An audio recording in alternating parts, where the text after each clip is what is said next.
Deutéronome, chapitre 32.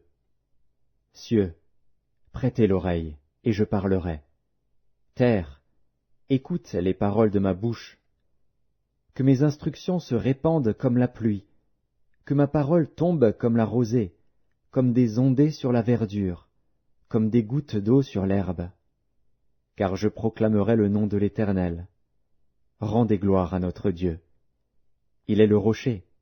Ses œuvres sont parfaites, car toutes ses voies sont justes. C'est un Dieu fidèle et sans iniquité. Il est juste et droit. S'ils se sont corrompus, à lui n'est point la faute. La honte est à ses enfants, race fausse et perverse. Est-ce l'Éternel que vous en rendrez responsable, peuple insensé et dépourvu de sagesse? N'est-il pas ton Père, ton Créateur? N'est-ce pas lui qui t'a formé et qui t'a affermi? Rappelle à ton souvenir les anciens jours. Passe en revue les années, génération par génération. Interroge ton père, et il te l'apprendra, tes vieillards, et ils te le diront. Quand le Très-Haut donna un héritage aux nations, quand il sépara les enfants des hommes, il fixa les limites des peuples, d'après le nombre des enfants d'Israël, car la portion de l'Éternel, c'est son peuple. Jacob est la part de son héritage. Il l'a trouvé dans une contrée déserte, dans une solitude aux effroyables hurlements. Il l'a entouré, il en a pris soin. Il l'a gardé comme la prunelle de son œil, pareil à l'aigle qui éveille sa couvée, voltige sur ses petits, déploie ses ailes, les prend, les porte sur ses plumes. L'Éternel seul a conduit son peuple, et il n'y avait avec lui aucun dieu étranger. Il l'a fait monter sur les hauteurs du pays, et Israël a mangé les fruits des champs. Il lui a fait sucer le miel du rocher, l'huile qui sort du rocher le plus dur, la crème des vaches et le lait des brebis, avec la graisse des agneaux, des béliers de Basan et des boucs, avec la fleur du froment. Et tu as bu le sang du raisin, le vin. Israël est devenu gras, et il a regimbé. Tu es devenu gras, épais et replet.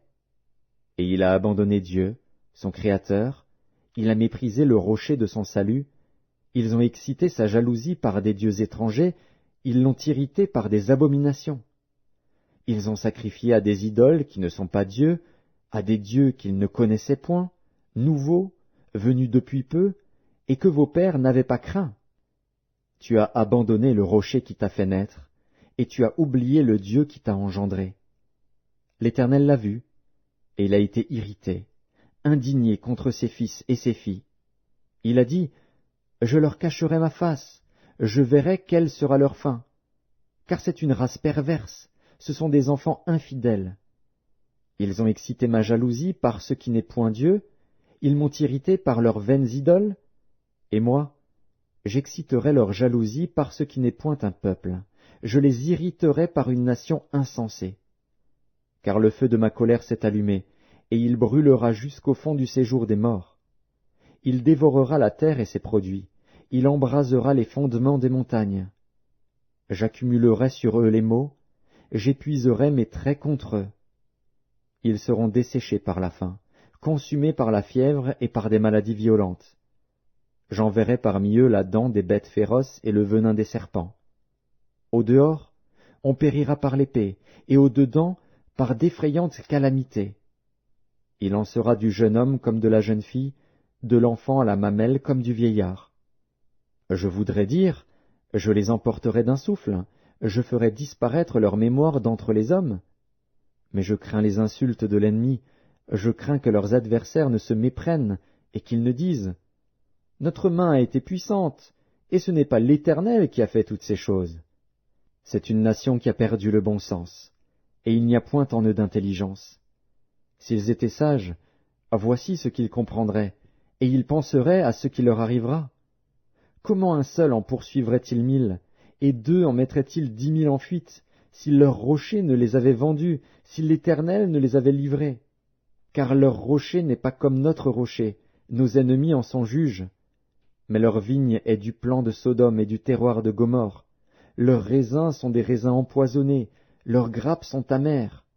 Leur vin, c'est le venin des serpents, c'est le poison cruel des aspics. Cela n'est-il pas caché près de moi, scellé dans mes trésors? À moi la vengeance et la rétribution, quand leur pied chancellera. Car le jour de leur malheur est proche, et ce qui les attend ne tardera pas. L'Éternel jugera son peuple, mais il aura pitié de ses serviteurs, en voyant que leur force est épuisée, et qu'il n'y a plus ni esclaves ni hommes libres. Il dira, « Où sont leurs dieux, le rocher qui leur servait de refuge, ces dieux qui mangeaient la graisse de leurs victimes, qui buvaient le vin de leurs libations? Qu'ils se lèvent, qu'ils vous secourent, qu'ils vous couvrent de leur protection. Sachez donc que c'est moi qui suis Dieu, et qu'il n'y a point de Dieu près de moi. Je fais vivre et je fais mourir, je blesse et je guéris, et personne ne délivre de ma main. Car je lève ma main vers le ciel, et je dis, je vis éternellement. Si j'aiguise l'éclair de mon épée et si ma main saisit la justice, je me vengerai de mes adversaires et je punirai ceux qui me haïssent. Mon épée dévorera leur chair, et j'enivrerai mes flèches de sang, du sang des blessés et des captifs, de la tête des chefs de l'ennemi. Nation, chantez les louanges de son peuple, car l'Éternel venge le sang de ses serviteurs, il se venge de ses adversaires, et il fait l'expiation pour son pays, pour son peuple. Moïse vint et prononça toutes les paroles de ce cantique en présence du peuple. Josué, fils de Nun, était avec lui. Lorsque Moïse eut achevé de prononcer toutes ces paroles devant tout Israël, il leur dit, « Prenez à cœur toutes les paroles que je vous conjure aujourd'hui de recommander à vos enfants, afin qu'ils observent et mettent en pratique toutes les paroles de cette loi, car ce n'est pas une chose sans importance pour vous, c'est votre vie, et c'est par là que vous prolongerez vos jours dans le pays dont vous aurez la possession, après avoir passé le Jourdain. » Ce même jour, l'Éternel parla à Moïse et dit, « Monte sur cette montagne d'Abarim, sur le mont Nebo, au pays de Moab, vis-à-vis de Jéricho, et regarde le pays de Canaan que je donne en propriété aux enfants d'Israël. Tu mourras sur la montagne où tu vas monter, et tu seras recueilli auprès de ton peuple, comme Aaron, ton frère, est mort sur la montagne de Hor et a été recueilli auprès de son peuple, parce que vous avez péché contre moi au milieu des enfants d'Israël, près des eaux de Mériba, à Kadès, dans le désert de Tsin, et que vous ne m'avez point sanctifié au milieu des enfants d'Israël.